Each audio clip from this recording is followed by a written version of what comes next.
Première lecture. Mon serviteur réussira, dit le Seigneur. Il montera, il s'élèvera, il sera exalté. La multitude avait été consternée en le voyant, car il était si défiguré qu'il ne ressemblait plus à un homme. Il n'avait plus l'apparence d'un fils d'homme. Il étonnera de même une multitude de nations.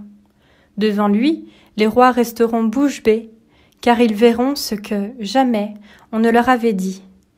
Ils découvriront ce dont ils n'avaient jamais entendu parler. Qui aurait cru ce que nous avons entendu? Le bras puissant du Seigneur, à qui s'est-il révélé? Devant lui, le serviteur a poussé comme une plante chétive, une racine dans une terre aride. Il était sans apparence ni beauté qui attire nos regards. Son aspect n'avait rien pour nous plaire. Méprisé, abandonné des hommes, homme de douleur, familier de la souffrance, il était pareil à celui devant qui on se voile la face, et nous l'avons méprisé, compté pour rien. En fait, c'étaient nos souffrances qu'il portait, nos douleurs dont il était chargé, et nous pensions qu'il était frappé, meurtri par Dieu, humilié. Or, c'est à cause de nos révoltes qu'il a été transpercé, à cause de nos fautes qu'il a été broyé. Le châtiment qui nous donne la paix a pesé sur lui. Par ses blessures, nous sommes guéris. Nous étions tous errants comme des brebis. Chacun suivait son propre chemin. Mais le Seigneur a fait retomber sur lui nos fautes, à nous tous. Maltraité, il s'humilie, il n'ouvre pas la bouche. Comme un agneau conduit à l'abattoir, comme une brebis muette devant les tondeurs, il n'ouvre pas la bouche. Arrêté, puis jugé, il a été supprimé. Qui donc s'est inquiété de son sort? Il a été retranché de la terre des vivants, frappé à mort pour les révoltes de son peuple. On a placé sa tombe avec les méchants, son tombeau avec les riches. Et pourtant, il n'avait pas commis de violence. On ne trouvait pas de tromperie dans sa bouche.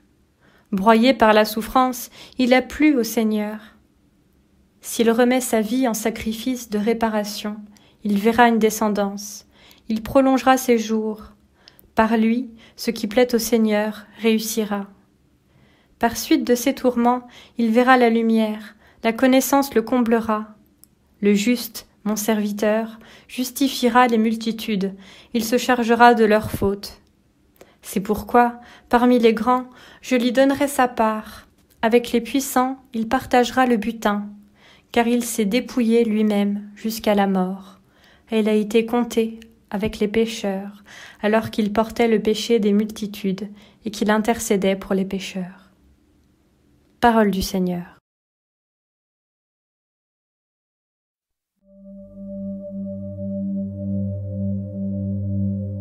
Ô Père, en tes mains je remets mon esprit.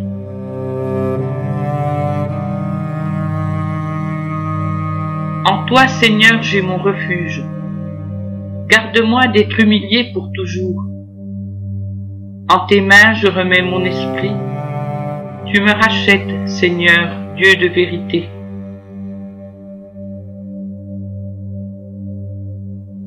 Je suis la risée de mes adversaires et même de mes voisins. Je fais peur à mes amis. S'ils me voient dans la rue, ils me fuient.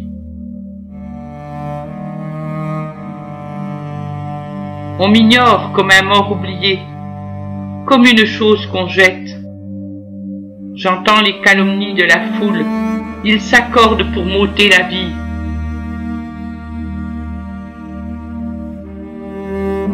Moi je suis sûr de toi, Seigneur. Je dis, tu es mon Dieu. Mes jours sont dans ta main. Délivre-moi des mains hostiles qui s'acharnent. Sur ton serviteur, que s'illumine ta face. Sauve-moi par ton amour. Soyez forts, prenez courage, vous tous qui espérez le Seigneur.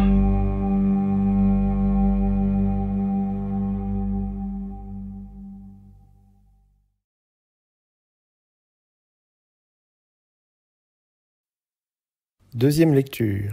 Lettre aux Hébreux. Frères, en Jésus, le Fils de Dieu, nous avons le grand prêtre par excellence, celui qui a traversé les cieux. Tenons donc ferme l'affirmation de notre foi. En effet, nous n'avons pas un grand prêtre incapable de compatir à nos faiblesses, mais un grand prêtre éprouvé en toutes choses, à notre ressemblance, excepté le péché. Avançons-nous donc avec assurance vers le trône de la grâce, pour obtenir miséricorde et recevoir en temps voulu la grâce de son secours. Le Christ, pendant les jours de sa vie dans la chair, offrit avec un grand cri et dans les larmes des prières et des supplications à Dieu qui pouvaient le sauver de la mort. Et il fut exaucé en raison de son grand respect. Bien qu'il soit le Fils, il apprit par ses souffrances l'obéissance et, conduit à sa perfection, il est devenu pour tous ceux qui lui obéissent la cause du salut éternel. Parole du Seigneur.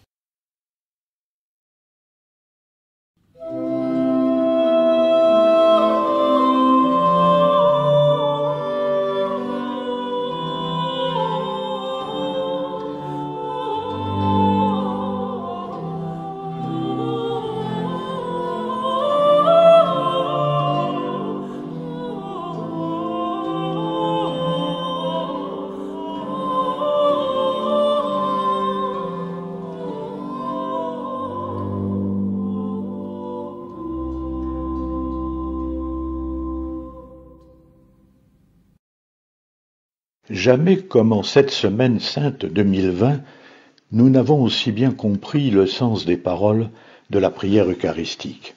Regarde, Seigneur, le sacrifice de ton Église, et daigne y reconnaître celui de ton Fils qui nous a rétablis dans ton alliance. Oui, nous associons notre passion à celle de Jésus qui la porte avec nous. Notre passion, c'est la souffrance de l'humanité qui lutte contre un virus qui peut donner la mort. L'épidémie que nous traversons a révélé notre fragilité et aussi notre belle capacité de nous montrer solidaires dans l'épreuve comme dans l'espérance. Nous prierons donc confinés chez nous, seuls et avec nos tout proches, en union avec les chrétiens du monde et en intercession pour tous les hommes. Le chemin de croix de Jésus, dans lequel nous reconnaissons le nôtre, nous recentre sur le mystère de notre condition humaine. Il nous fait passer avec Jésus de la mort à la vie. Ayons devant les yeux les scènes de chacune des stations du chemin de croix. Tâchons d'intérioriser ces étapes qui nous conduisent au paroxysme de l'abandon pour déboucher dans l'émerveillement du tombeau vide. Première station, Jésus est condamné à mort. Alors Pilate ordonna d'emmener Jésus pour le flageller. Les soldats tressèrent une couronne avec des épines et la lui mirent sur la tête, puis ils le revêtirent d'un manteau de pourpre. Ils s'avançaient vers lui et ils disaient « Honneur à toi, roi des Juifs !» et ils le giflaient. On sait dans quelles conditions Jésus a été arrêté, accusé d'avoir enfreint la loi, de s'être fait fils de Dieu. Il est livré en une chaîne de trahison et de mensonges. Pierre l'a renié, Judas l'a livré, les grands prêtres l'ont condamné, Pilate l'abandonne aux autorités du temple. Seigneur, lorsque le mal invisible du virus nous assaille, nous nous sentons condamnés sans raison. Est-ce toi qui nous punis? Non. Pas plus que tu n'as livré ton propre fils, mais tu l'as laissé entre les mains des pécheurs. Nous-mêmes, nous savons que tu es le Dieu de la vie.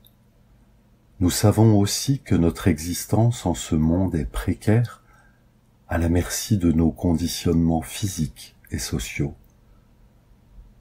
Tu ne nous condamnes pas, mais tu nous remets debout. Aide-nous à vivre ce temps d'épreuve dans la sérénité. Deuxième station. Jésus est chargé de la croix. Jésus, portant lui-même sa croix, sortit en direction du lieu dit le crâne ou calvaire, en hébreu Golgotha. Jésus a été condamné au supplice infâme de la croix, réservé aux esclaves révoltés contre Rome. Il porte la traverse de la croix, poutre lourde qui abîme son épaule, comme en témoigne le suaire de Turin. Il est silencieux, son chemin de croix ne fait que commencer. Il vient de connaître la flagellation, le couronnement d'épines, tous les raffinements de cruauté dont tous les humains sont capables. Le pire, c'est la vocifération d'une foule manipulée qui l'insulte, lui qui ne lui a fait que du bien. Portons dans notre prière les personnes connues ou inconnues qui ont le sentiment d'entrer dans un tunnel dont elles ne sortiront plus. La maladie est une atteinte terrible à notre intégrité physique. La solitude est quelquefois encore plus difficile à supporter. Prions pour ceux qui se sentent abandonnés, tâchons de leur manifester notre proximité et notre attention. Troisième station. Jésus tombe pour la première fois. C'étaient nos souffrances qu'il portait, nos douleurs dont il était chargé. Et nous pensions qu'il était châtié, frappé par Dieu, humilié. Or, c'est à cause de nos fautes qu'il a été transpercé, c'est par nos péchés qu'il a été broyé. Le prophète annonce Jésus qui réalise la figure du serviteur souffrant. Tombant à terre, Jésus est écrasé par le poids de nos péchés, de notre indifférence, de nos prétentions. Il se relèvera, il ira jusqu'au bout. Nous voyons tant de personnes accablées par les aléas de la vie, rejetées par les autres, oubliées dans la solitude, maintenant aux prises avec le virus qui dévaste la planète. Beaucoup n'ont pas la force de se relever. Un peu de proximité et de cœur rend courage. Nos malades ne souffrent pas tant dans leur corps que dans leur cœur lorsqu'ils se sentent abandonnés. Ne soyons jamais la cause, même partielle, de leur découragement. Quatrième station, Jésus rencontre sa mère. Le vieillard Siméon avait prédit à Marie que Jésus serait un signe contesté en Israël. Et toi-même, un glaive te transpercera l'âme. Marie accompagne son fils sur le chemin de croix. Elle croise le regard de Jésus. En cet instant, elle est déjà la figure de l'Église qui souffre avec le Christ. La mère est la personne au monde qui sait le plus profondément compatir à la souffrance d'un fils. Dans les épreuves que nous traversons, il est bon que nous puissions croiser un regard compatissant. Nous avons besoin de recevoir de l'empathie. Il faut aussi savoir en donner. Chacun a des ressources spirituelles à partager. C'est le moment de manifester que nous traversons tous une même épreuve, d'un bout du monde à l'autre. 5e station. Simon de Cyrène aide Jésus à porter sa croix. Pendant qu'ils l'emmenaient, ils prirent un certain Simon de Cyrène qui revenait des champs, et ils le chargèrent de la croix pour qu'il la porte derrière Jésus.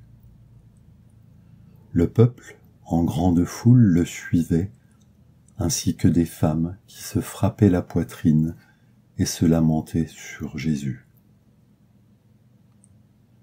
La figure de Simon de Cyrène est une consolation pour Jésus sur le chemin du calvaire.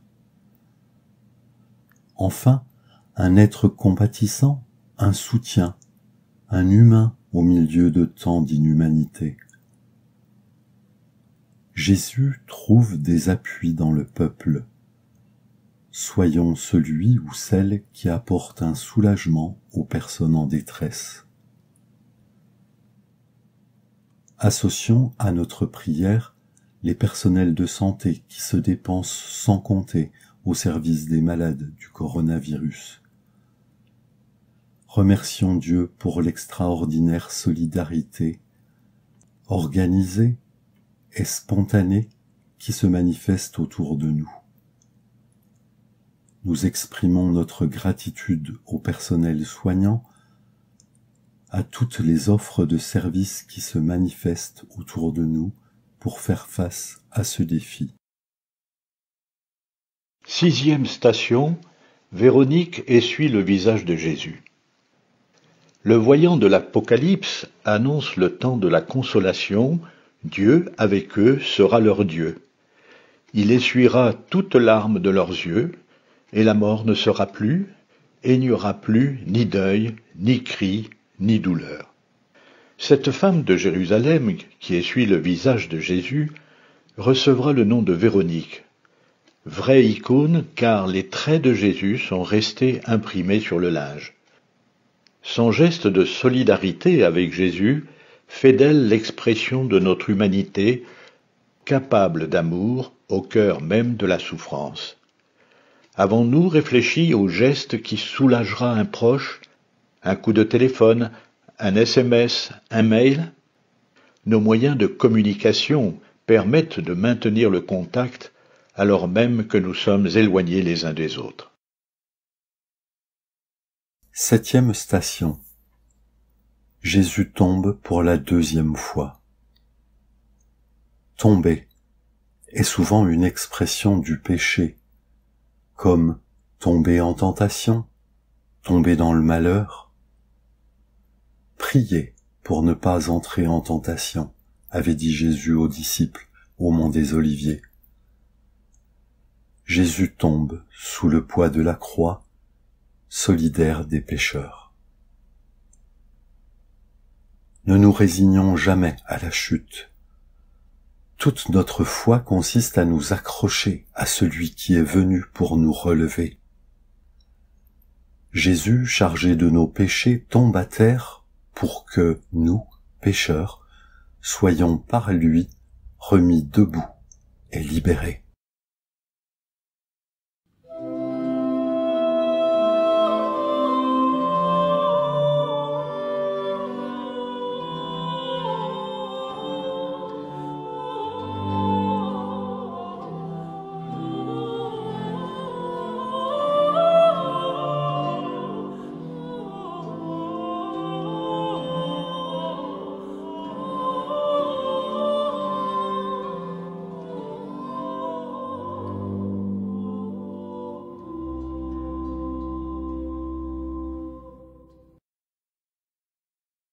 8e station, Jésus console les femmes de Jérusalem.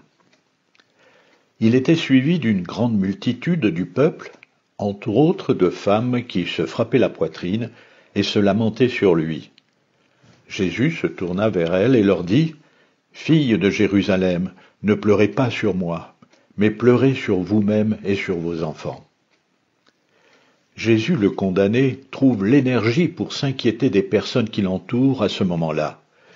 L'amour du prochain consiste à se déprendre de soi-même pour se préoccuper des autres.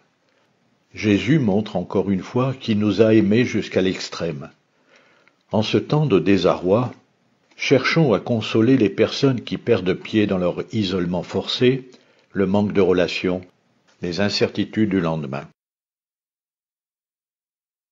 9e station. Jésus tombe pour la 3e fois. Jésus avait dit « Venez à moi, vous tous qui peinez sous le poids du fardeau, et moi, je vous donnerai le repos. Mon joug est facile à porter, et mon fardeau léger. »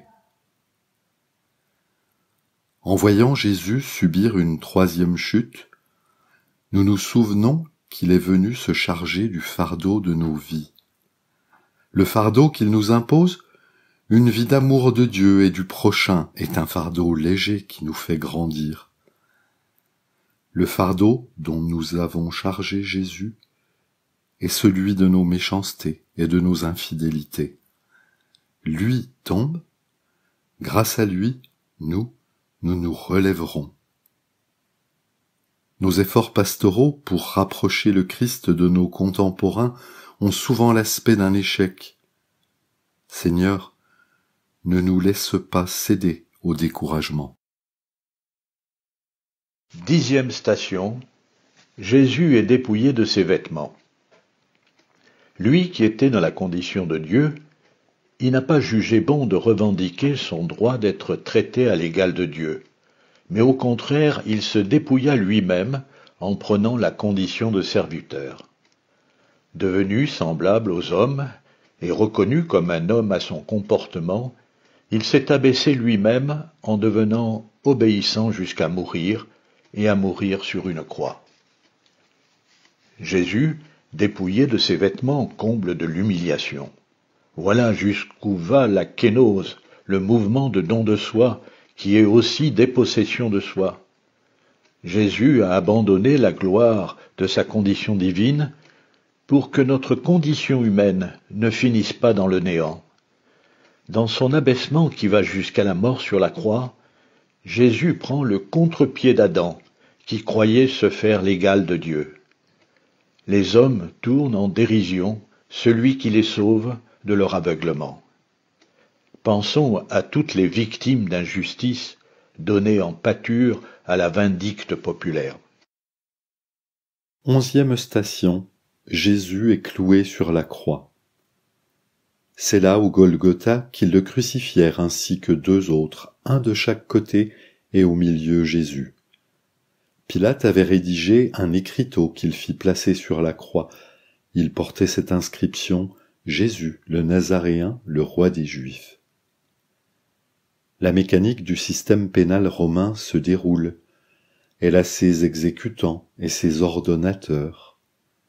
Jésus est crucifié, une routine pour les bourreaux. Savent-ils qu'ils ont crucifié le Seigneur de gloire ? Prions pour les chrétiens persécutés à cause de leur foi. Prions pour tous les hommes discriminés à cause de leur appartenance ethnique ou religieuse. Pensons à ceux qui subissent des condamnations sans fondement et des mauvais traitements dans les prisons.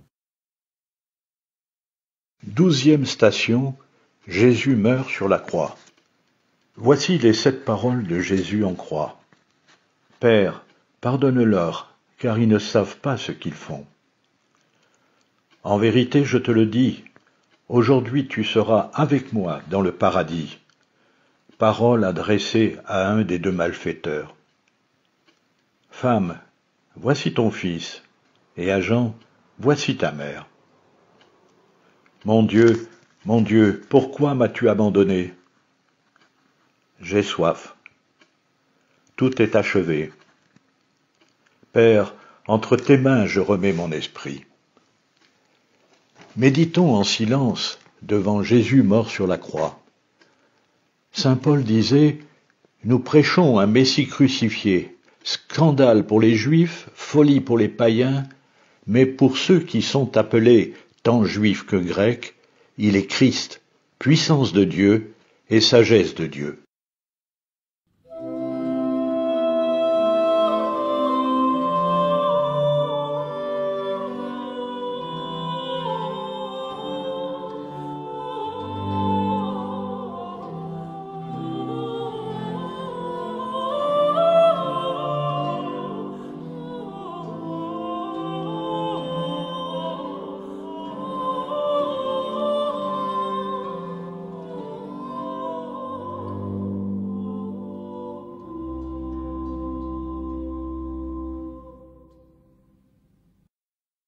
Treizième station.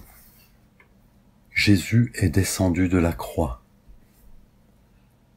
Or, près de la croix de Jésus se tenait sa mère, avec la sœur de sa mère, Marie, femme de Cléophas, et Marie-Madeleine. Jésus, voyant sa mère, et près d'elle le disciple qu'il aimait, dit à sa mère, « Femme, voici ton fils. » Puis il dit au disciple, « Voici ta mère. » Et à partir de cette heure-là, le disciple l'a pris chez lui.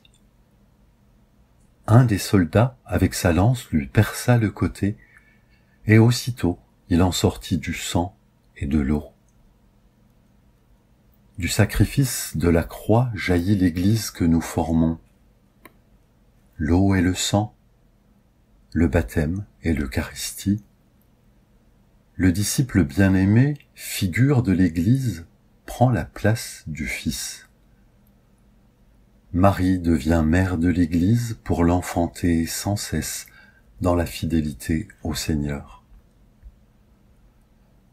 Dans les épreuves que nous traversons, tenons-nous au pied de la croix de Jésus pour être affermis dans notre foi et continuer la route en fidèles disciples conduits par Marie. Écoutons encore Saint Pierre.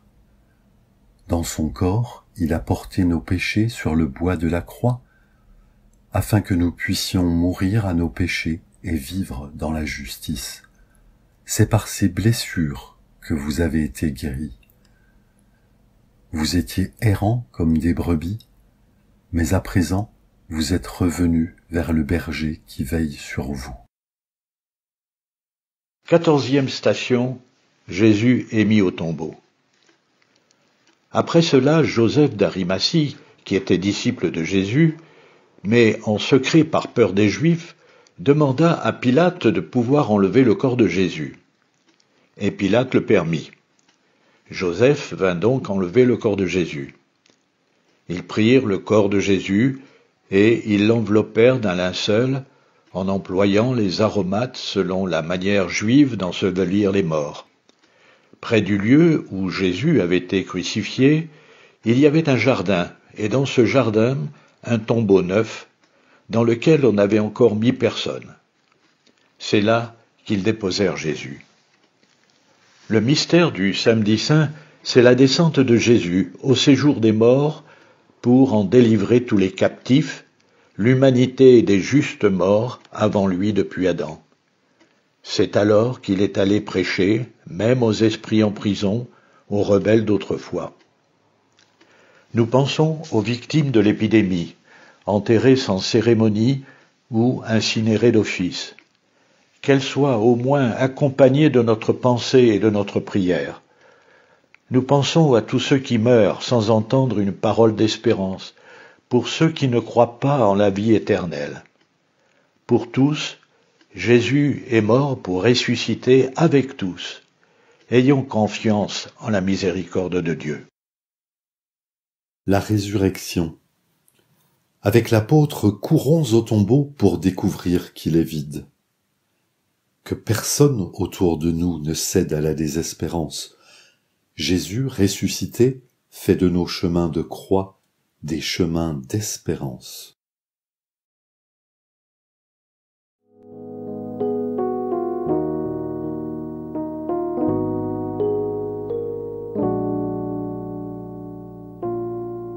Ta parole est présence, lumière et vérité, un bouquet de silence qui fleurit dans la paix.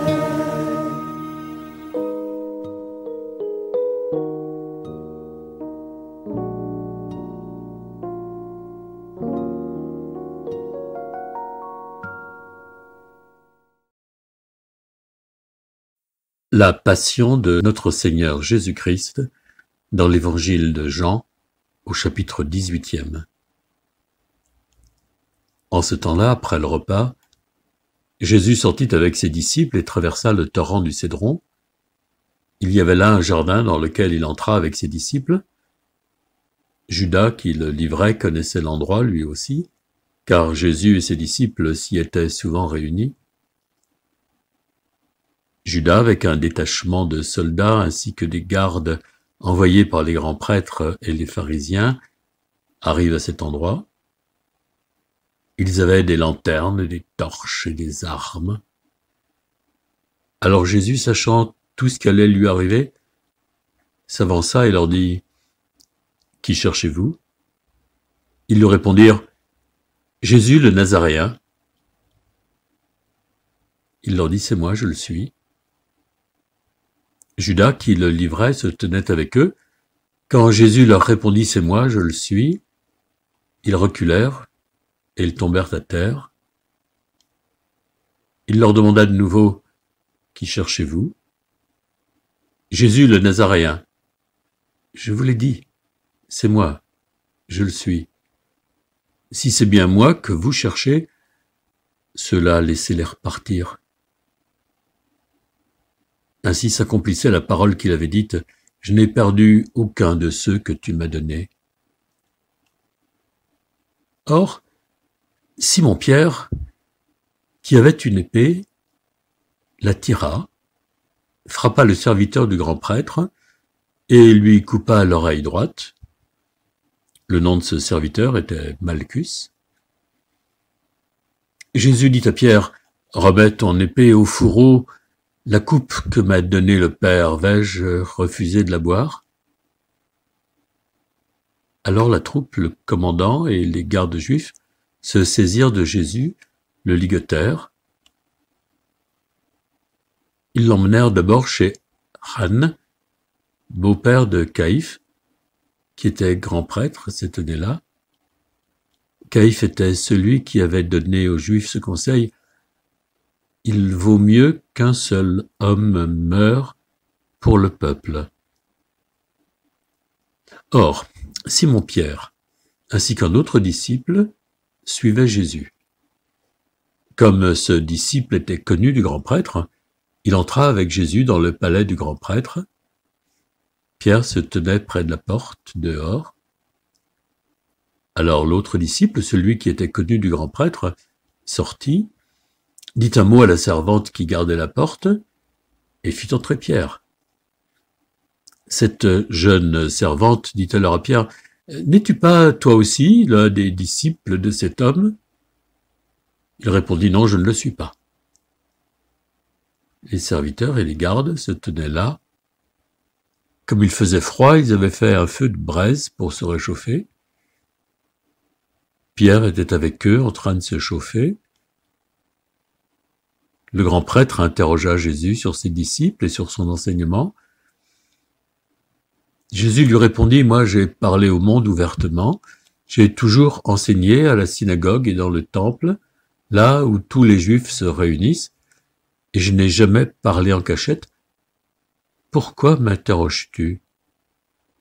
Ce que je leur ai dit, demande-le à ceux qui m'ont entendu, eux savent ce que j'ai dit. » À ces mots, un des gardes qui était à côté de Jésus lui donna une gifle en disant « C'est ainsi que tu réponds au grand prêtre ?»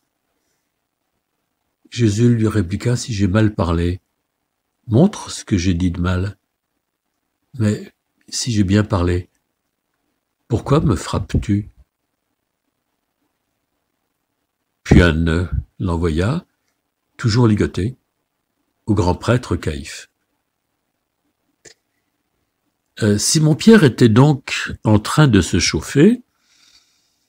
On lui dit, « N'es-tu pas, toi aussi, l'un de ses disciples ?» Pierre le nia et dit, « Non, je ne le suis pas. » Un des serviteurs du grand prêtre, parent de celui à qui Pierre avait coupé l'oreille, insista, « Est-ce que moi je ne t'ai pas vu dans le jardin avec lui ?» Encore une fois, Pierre le nia. Et aussitôt, un coq chanta. Alors on emmène Jésus de chez Caïphe au prétoire. C'était le matin. Ceux qui l'avaient amené n'entrèrent pas dans le prétoire pour éviter une souillure et pouvoir manger l'agneau pascal. Pilate sortit donc à leur rencontre et demanda « Quelle accusation portez-vous contre cet homme ?» Ils lui répondirent « S'il n'était pas un malfaiteur, nous ne te l'aurions pas livré. » Pilate leur dit « Prenez-le vous-même et jugez-le suivant votre loi. » Les Juifs lui dirent « Nous n'avons pas le droit de mettre quelqu'un à mort. » Ainsi s'accomplissait la parole que Jésus avait dite, pour signifier de quel genre de mort il allait mourir. Alors, Pilate rentra dans le prétoire, il appela Jésus et lui dit « Es-tu le roi des Juifs ?» Jésus lui demanda « Dis-tu cela de toi-même ou bien d'autres, ce dont il dit à mon sujet ?» Pilate répondit « Est-ce que je suis juif, moi ? Ta nation et les grands prêtres t'ont livré à moi. Qu'as-tu donc fait ?» Jésus déclara « Ma royauté n'est pas de ce monde. Si ma royauté était de ce monde, j'aurais des gardes qui se seraient battus pour que je ne sois pas livré aux Juifs. En fait, ma royauté n'est pas d'ici. » Pilate lui dit « Alors tu es roi. » Jésus répondit « C'est toi-même qui dis que je suis roi. Moi, je suis né, je suis venu dans le monde pour ceci, rendre témoignage à la vérité. Quiconque appartient à la vérité, écoute ma voix. » Pilate lui dit « Qu'est-ce que la vérité ?» Ayant dit cela, il sortit de nouveau à la rencontre des Juifs et leur déclara « Moi, je ne trouve en lui aucune condamnation possible. Mais chez vous, c'est la coutume que je vous relâche quelqu'un pour la Pâque. Voulez-vous donc que je vous relâche le roi des Juifs ?» Alors ils répliquèrent en criant « Pas lui, mais Barabbas !» Or, ce Barabbas était un bandit. Alors Pilate fit saisir Jésus pour qu'il soit flagellé. Les soldats tressèrent avec des épines une couronne qu'ils lui posèrent sur la tête, puis ils le revêtirent d'un manteau pourpre. Ils s'avançaient vers lui et ils disaient « Salut à toi, roi des Juifs !»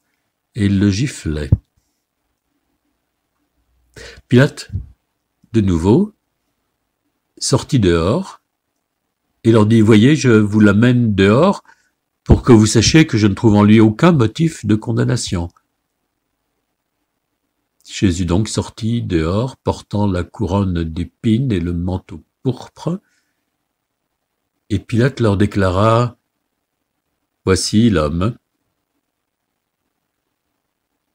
Quand ils le virent, les grands prêtres et les gardes se mirent à crier « Crucifie-le, crucifie-le !» Pilate leur dit « Prenez-le vous-même et crucifiez-le. Moi, je ne trouve en lui aucun motif de condamnation. » Ils lui répondirent « Nous avons une loi, et suivant la loi, il doit mourir parce qu'il s'est fait fils de Dieu. »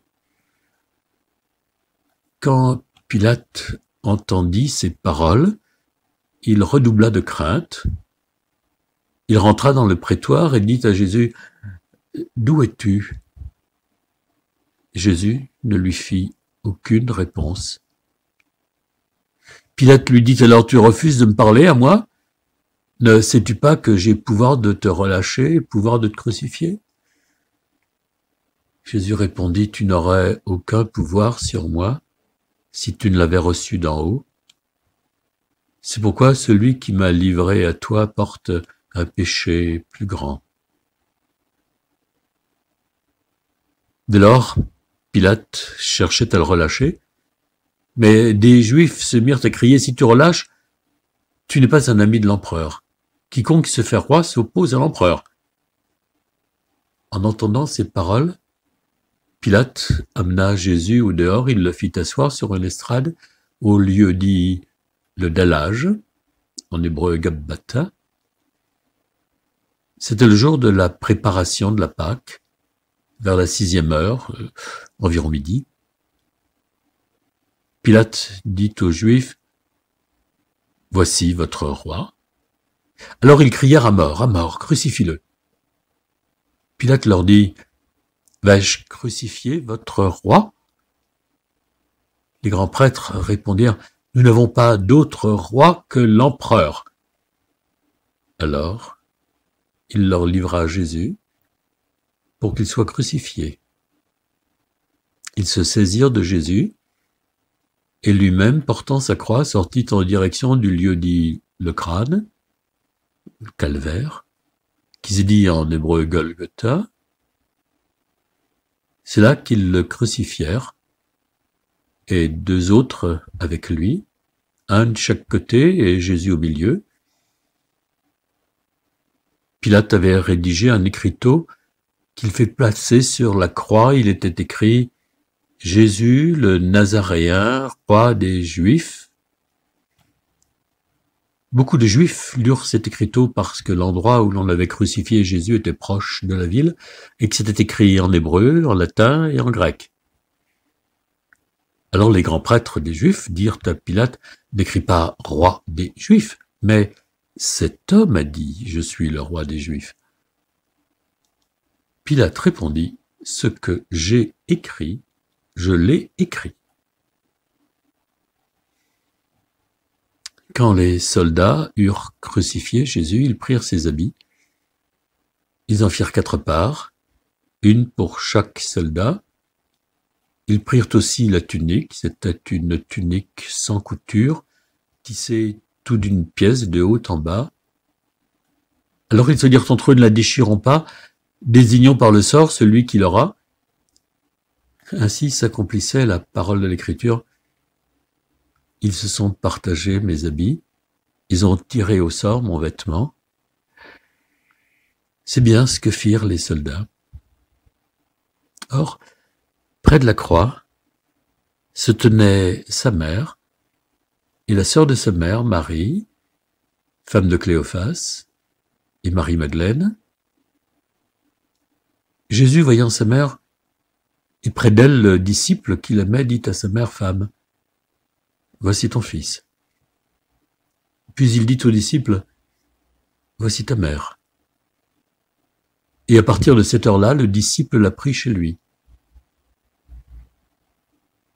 Après cela, sachant que tout désormais était achevé, pour que l'écriture s'accomplisse jusqu'au bout, Jésus dit « J'ai soif ». On fixa une éponge remplie de ce vinaigre à une branche d'hysope. On l'approcha de sa bouche. Quand il eut pris le vinaigre, Jésus dit « Tout est accompli ». Puis, inclinant la tête, il remit l'esprit.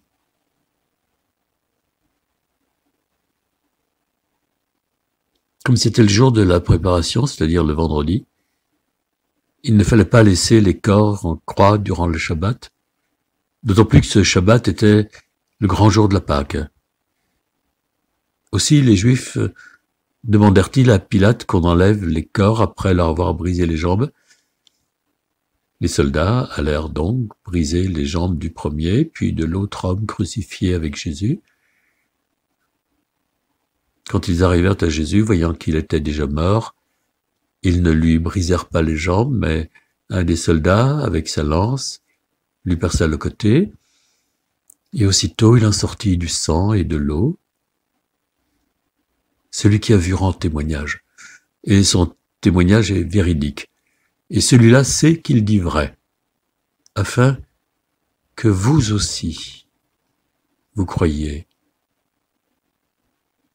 Cela en effet arriva pour que s'accomplisse l'Écriture.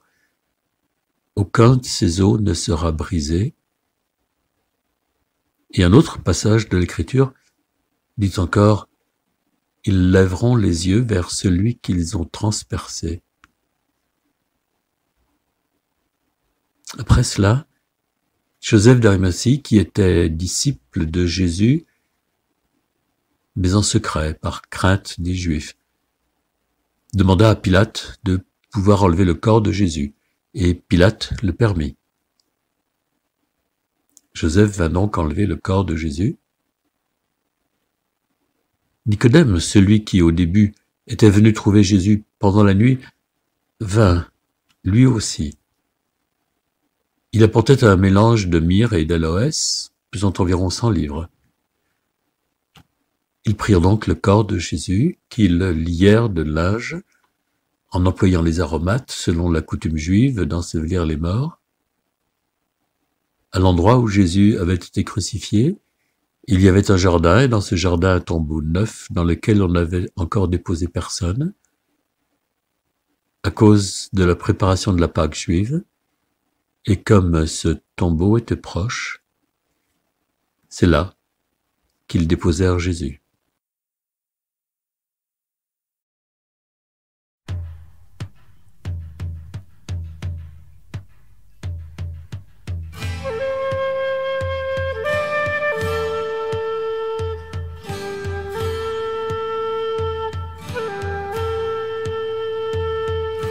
Quand le fouet a déchiré l'homme-dieu, quand on a frappé l'amour innocent, on attendait ce jour-là que les pierres crient. On attendait ce jour-là que les pierres crient. Mais les pierres se sont tues, la colère s'est perdue dans l'oubli, dans l'oubli. Mais les pierres se sont tues, la colère s'est perdue dans l'oubli, dans l'oubli.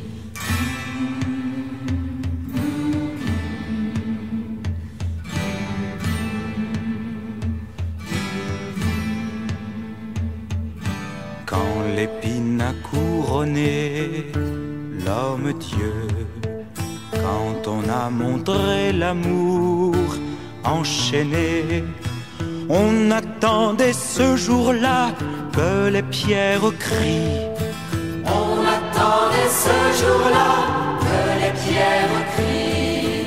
Mais les pierres se sont tues, la colère s'est perdue dans l'oubli, dans l'oubli. Mais les pierres se sont tues, la colère s'est perdue dans l'oubli, dans l'oubli.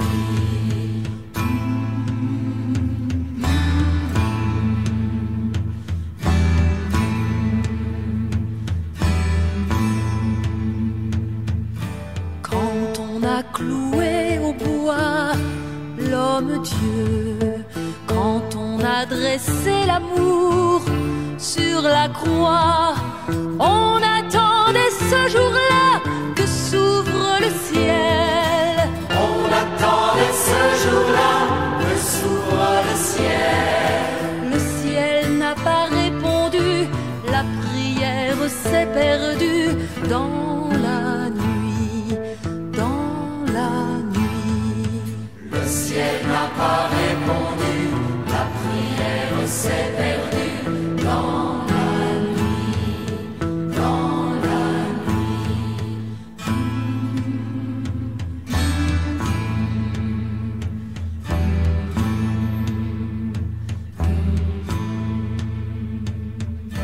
Quand on a percé au flanc l'homme-dieu, quand on a jeté l'amour au tombeau.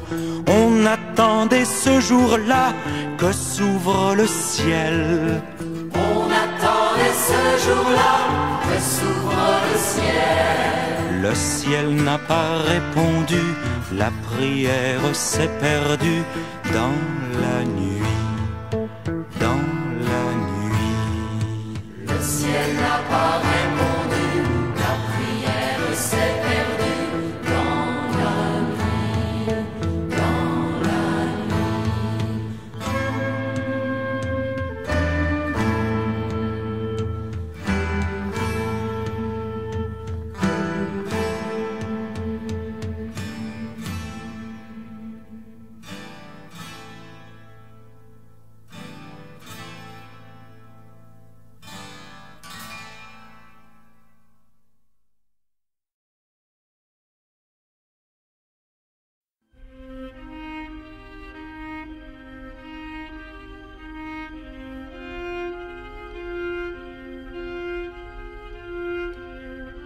Dieu des pauvres, nous prions pour ton Église, qu'elle vive profondément de ta parole, qu'elle soit capable de partager la souffrance de tous, qu'elle proclame ton amour et la valeur absolue de tous. Que ses frères et sœurs persécutés sentent la présence vive et réconfortante du Seigneur ressuscité. Dieu amour, nous prions pour le pape, nous te rendons grâce pour la joie que tu nous donnes à travers notre Saint-Père François. Que ton esprit le guide et le garde toujours dans la simplicité et l'humilité pour nous faire progresser en toi. Dieu du peuple en marche, nous te prions pour tous les évêques, les diacres, les prêtres, pour toutes celles et tous ceux qui exercent des services dans l'Église et pour l'ensemble des baptisés. Qu'ils soient fidèles à leur mission et que leur oui à la mission et à la vie soit renouvelé chaque jour par la joie et la paix qui viennent de toi. Dieu Sauveur, nous prions pour les futurs baptisés.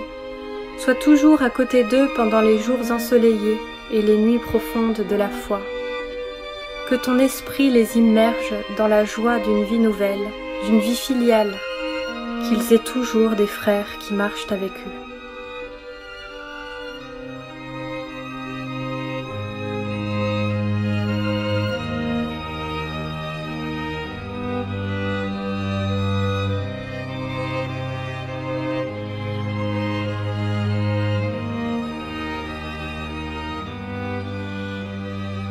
Dieu Trinité, nous prions pour tous nos frères qui croient en Jésus-Christ et s'efforcent de conformer leur vie à sa vérité. Par sa vie, tu nous fais entrer en toi. Nous sommes tous frères et sœurs. Que l'espérance de l'unité soit toujours à l'œuvre dans le cœur de chaque chrétien. Dieu de paix, nous prions pour le peuple de la première alliance. Ils nous ont fait connaître ton nom. Sanctifie-les dans ton amour et la fidélité à ton alliance. Dieu de lumière, nous prions pour les croyants des autres confessions religieuses, qu'ils te découvrent, le Dieu amour, le Dieu qui s'est abaissé, qui s'est fait clouer sur la croix pour sauver l'humanité. Que leur cœur soit toujours authentique dans leur quête de l'absolu, afin qu'ils parviennent à la connaissance de la vérité. Dieu de lumière, donne à ceux qui ne croient pas au Christ d'aller sous ton regard avec un cœur sincère.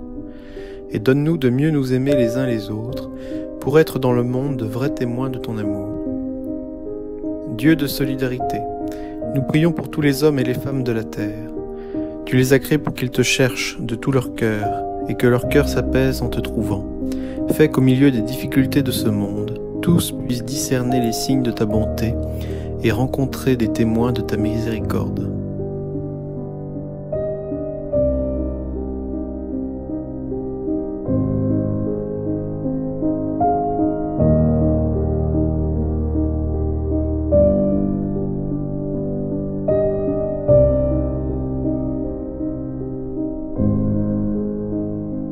Dieu de justice et de vérité, nous prions pour les responsables de nos sociétés. Aide-les à exercer leur pouvoir pour la paix et la liberté de tous. Dieu notre Père, refuge de ceux qui souffrent, regarde la détresse de tes enfants atteints par cette pandémie. Accorde la santé aux malades, la force au personnel soignant, le réconfort aux familles, accueille dans ta paix toutes les personnes qui ont trouvé la mort. Accorde à nous tous le réconfort de ta miséricorde. Dieu de tendresse et de pitié, nous prions pour tous les gens qui souffrent et qui traversent des moments très difficiles dans leur vie. Console-les, qu'ils soient soulagés et retrouvent la paix et la foi en toi. Et en particulier pour ceux qui ont été cruellement arrachés à ceux qui leur sont chers. Nous te prions qu'ils soient accueillis au banquet de la vie éternelle, là où il n'y aura plus de pleurs, ni de deuil, ni d'angoisse. Nous te demandons aussi que les vivants ne manquent jamais de réconfort, de foi et de soutien fraternel.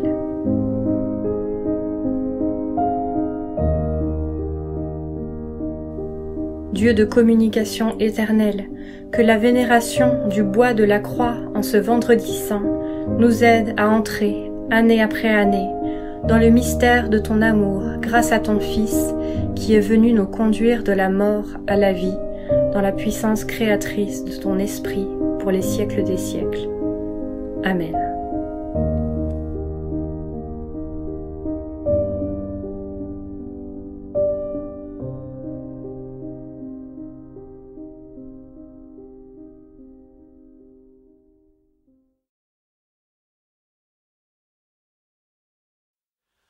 Notre Père qui es aux cieux, que ton nom soit sanctifié, que ton règne vienne,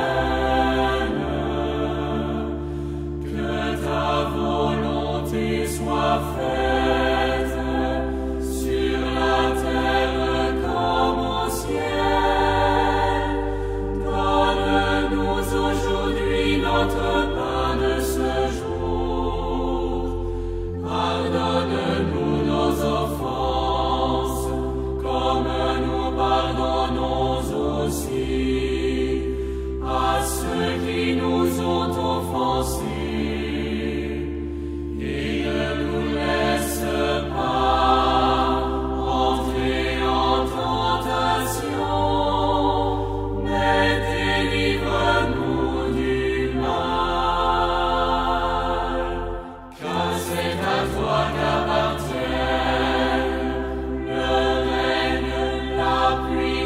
C'est la gloire pour les siècles des siècles.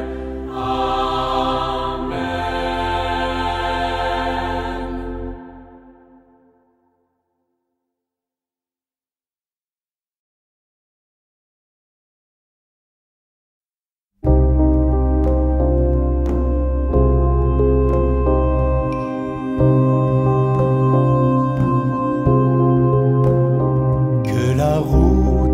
S'ouvre à ton approche, que le vent souffle dans ton dos, que le soleil réchauffe ton visage, que la pluie ruisselle dans tes champs, et que jusqu'à la prochaine rencontre, Dieu te garde dans la paume de ses mains, et que jusqu'à la prochaine rencontre, Dieu te garde dans la paume de ses mains.